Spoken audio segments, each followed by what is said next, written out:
All right, guys. So we've been taking a look at the Laplace transforms of various common functions. Uh, by using the Laplace transform, we've been able to take a time domain function and transfer it into the Laplace domain.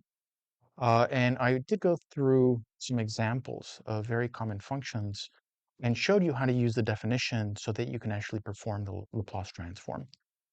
Now, you are going to encounter various other important types of functions as you go through and start solving your differential equations. And it's really not a good idea to take the definition and perform a Laplace transform every single time.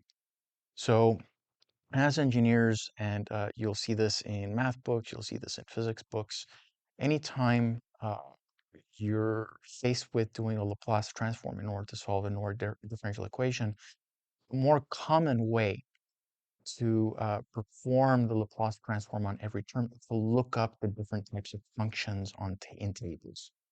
There are many, many different types, and I want to go through not a completely exhaustive list, but I want to at least give you a few more Laplace transforms of common time domain functions, and these I'm going to give without proof because the proofs, as you saw in the previous videos, are pretty lengthy, can be pretty lengthy, but you can use these as references. So this is functional transforms.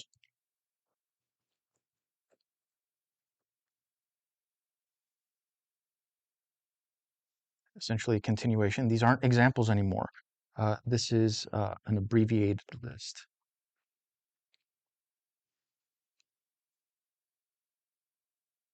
of Laplace transform pairs. And this is coming directly from your textbook. Now, there are various types.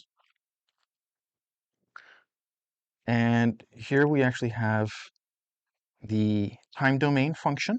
And keep in mind that the restriction here is that t actually be greater than 0. And then over here, we actually have the corresponding Laplace transform. So the first type is that of an impulse. The impulse in the time domain is the impulse function, or the Dirac delta. And in the Laplace domain, this happens to be just 1.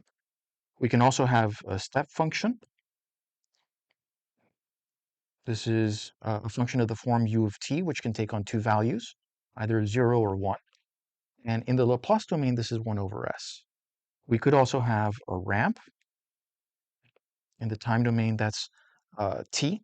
In the Laplace domain, this is 1 over s squared.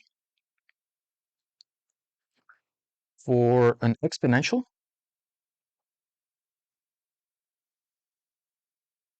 this is one of the form e to the minus at. The Laplace transform is 1 over s plus a.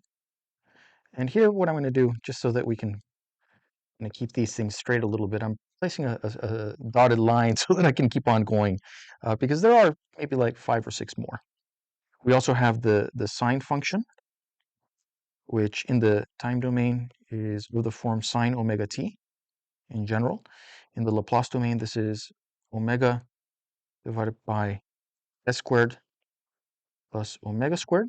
This is something that we derived previously. The partner to the sine function is obviously the cosine function.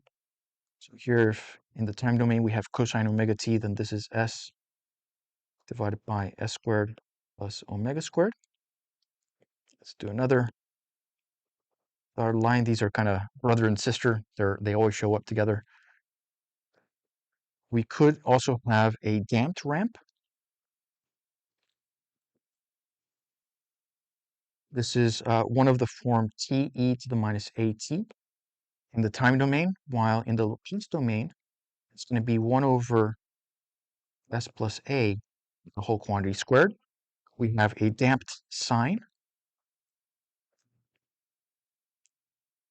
This is of the form e to the minus at times the sine of omega t.